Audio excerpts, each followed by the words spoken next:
Fala galera do Minha Trena, olha a gente de volta aqui para mais questões de conservação e manutenção rodoviária. Espero que vocês estejam gostando das nossas abordagens aqui e estejam aprendendo acima de tudo para se dar bem aí nesse concurso que vai mover o Brasil todo, né?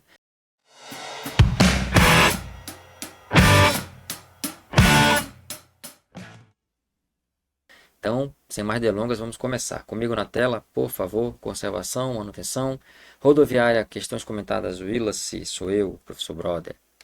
Continua, primeira questão. A respeito da execução dos serviços de infraestrutura rodoviária prevista nos contratos de concessão, julgue o próximo item. Serviços previstos no PER, como reparo de panelas, tapa-buracos e selagem de trincas, realizados em pavimentos betuminosos, são considerados ações para recuperação estrutural da rodovia. Galera, para começo de conversa, a gente precisa esclarecer algumas coisas sobre essa questão, né? A primeira delas é que, o que é o PER, né? PER, essa sigla que apareceu aí. Muitos de vocês talvez nunca tenham nem ouvido falar nisso, né? Mas o PER é o Programa de Exploração da Rodovia, tá certo? O que esse documento significa? Toda vez que uma rodovia vai sofrer concessão, o poder público vai conceder ela a uma empresa privada para fazer o gerenciamento e todas as atividades de manutenção, conservação e também cobrar por isso, né, os pedágios e tal, é feito esse programa, um programa de exploração da rodovia, de rodovia no caso, né, o PER.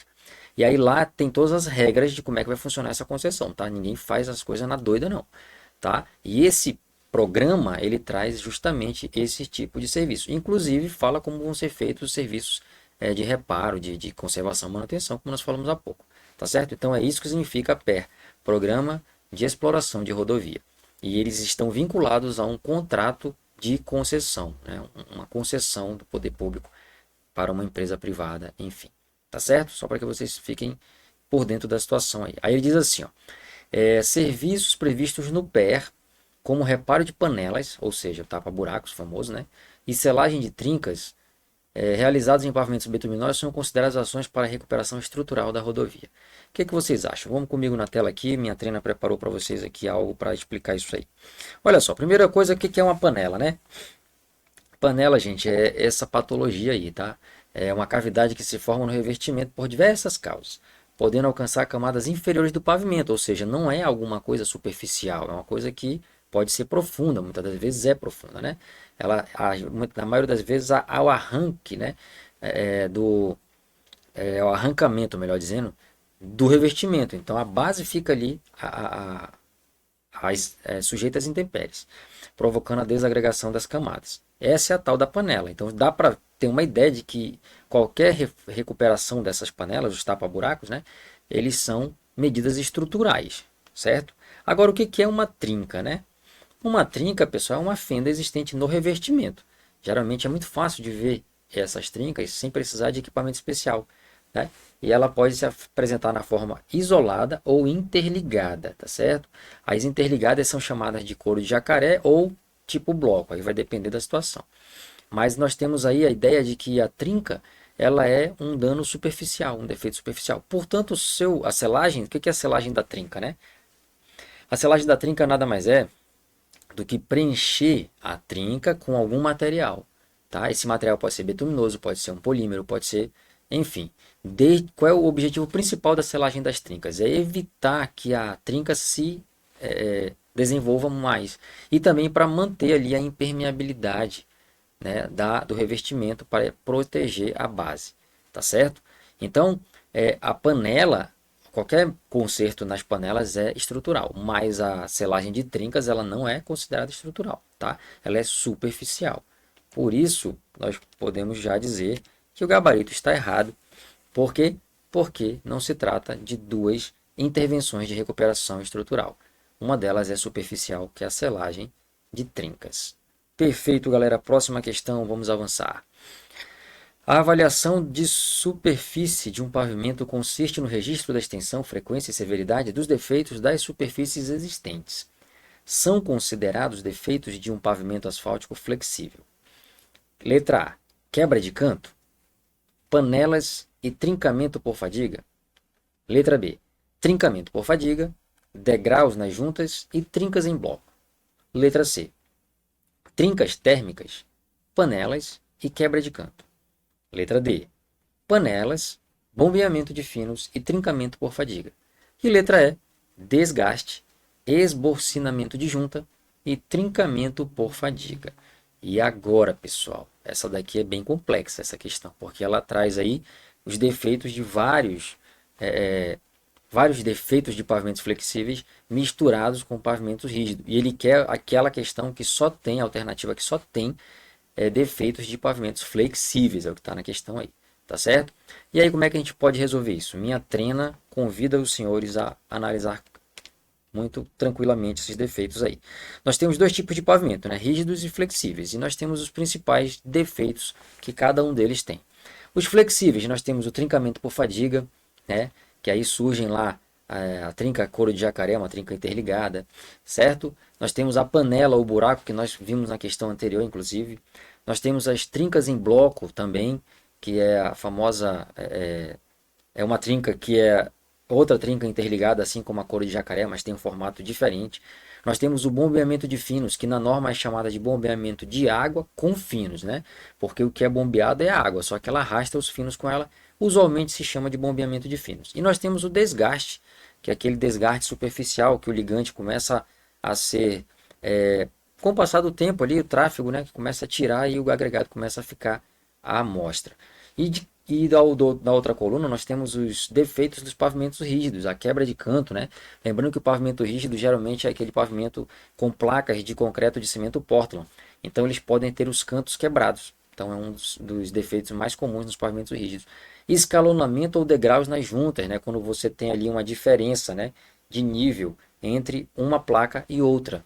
Isso acontece muito nas juntas também. Nós podemos ter trinca térmica devido à retração do próprio concreto.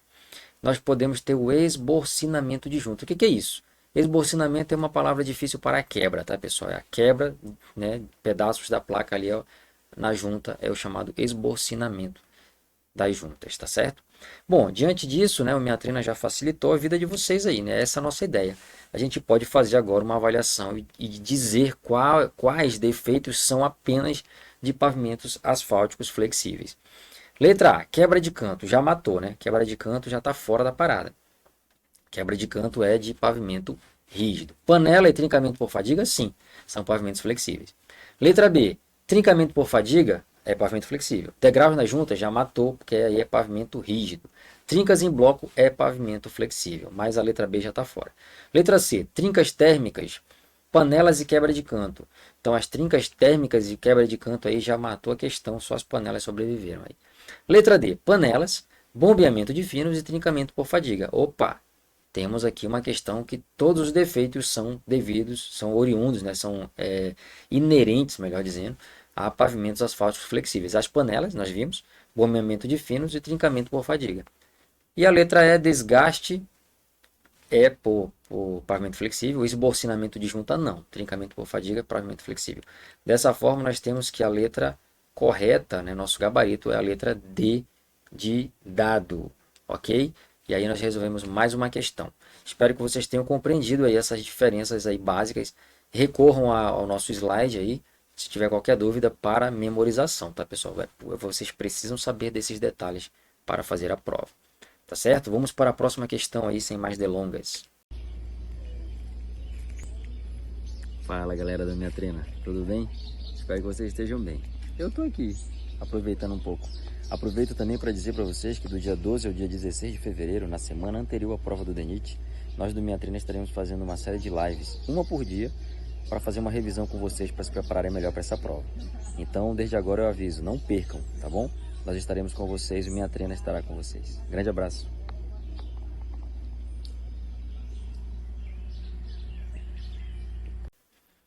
Considere as imagens sobre patologias em pavimentos flexíveis. As imagens identificadas por 1, 2, 3 e 4 referem-se respectivamente às patologias. Gente, essa questão aí ela é meio complicada. Por quê? Porque você fica à mercê de uma imagem, né? À mercê de uma imagem. E se a imagem não está muito boa, você fica meio vendido no negócio, certo? Essa questão eu posso dizer para vocês que a gente tem que acertar, né, a questão. Mas a gente precisa ter uma técnica para resolver esses tipos de questão. Geralmente essas questões, a gente resolve essas questões de forma mais tranquila por eliminação, né? Olha só, Ele está perguntando quais são esses defeitos todos aí. Só que alguns defeitos, eles podem não estar muito visíveis pela própria qualidade da imagem que a gente recebe na prova, tá certo?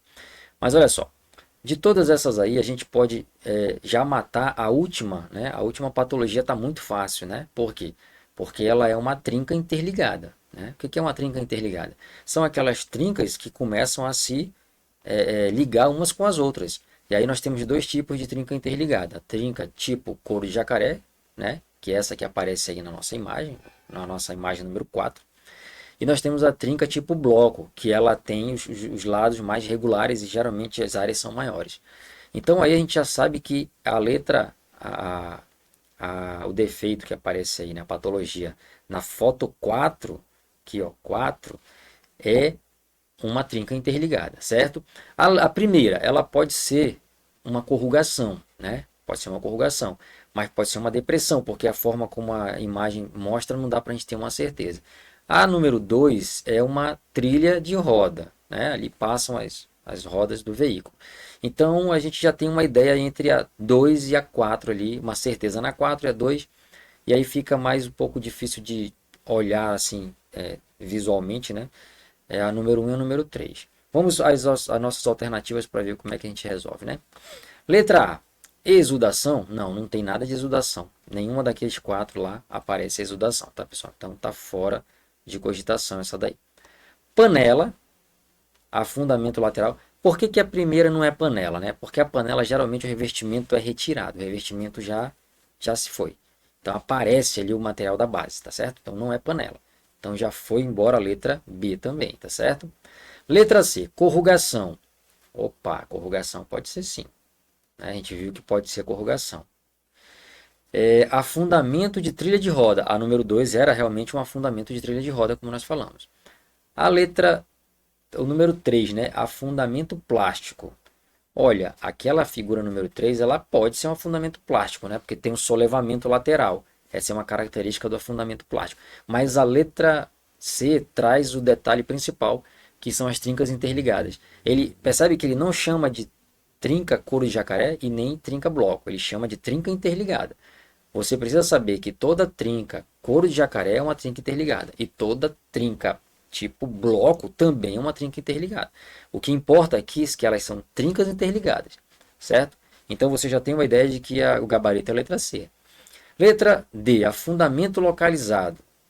Aquela primeira imagem não está muito clara, né? Embora a gente já saiba que é corrugação, mas ela não está muito clara. A segunda diz que é corrugação, não é? A gente já sabe que é afundamento de trilha de roda, então por isso a letra D foi eliminada. Letra E, deformação plástica. Muito aleatório, né? Desgaste de trilha de roda. Existe desgaste de trilha de roda? Existe o afundamento causado pela trilha de roda, né? E as trincas nas trilhas de roda. Trincas transversais.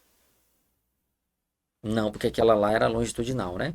E trincas propagadas. Nem existe esse termo, tá, pessoal? Então essa questão está realmente errada. Nosso gabarito é a letra C. Ok? Vamos avançar. Próxima questão. Em relação aos defeitos nos pavimentos flexíveis e semirrígidos, assinale a opção correta. Letra A. A trinca tipo couro de jacaré é causada exclusivamente por deficiência do teor de ligante asfáltico.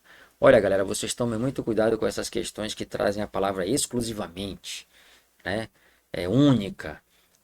Há uma grande chance de elas estarem erradas, tá certo? As bancas fazem isso para ludibriar você. Mas você aqui no Minha Treina já tem essa manha e não vai cair nessa, né? Mas olha o que ele diz aí, ó. A trinca tipo couro de jacaré é causada exclusivamente por deficiência do teor de ligante asfáltico. Não. A principal causa da trinca couro de jacaré, que é uma trinca interligada, é a fadiga, tá certo? Fadiga. O que é a fadiga, né? A fadiga é o cansaço do material em meio a repetições, a ciclos elevados de carga. Ou seja, o veículo passa todo dia ali, todo dia. Então aquilo ali é um ciclo que vai se repetindo durante a vida útil do pavimento. E isso causa a fadiga do pavimento. E aí as trincas interligadas, tipo couro de jacaré, são uma das principais consequências dessa causa que é a fadiga, tá certo? Então a primeira questão está errada porque não é exclusivamente não. Pode até contribuir, mas é muito pouco. A causa principal é a fadiga. Então está errado. O excesso de ligante causa escorregamento de massa asfáltica por fluência. Olha, gente, a fluência é causada realmente, o escorregamento, perdão, é causado pela fluência plástica, como diz o manual de pavimentação do DENIT. Isso tem a ver com excesso de ligante? Sim, existe uma relação direta sobre essa quantidade de ligante.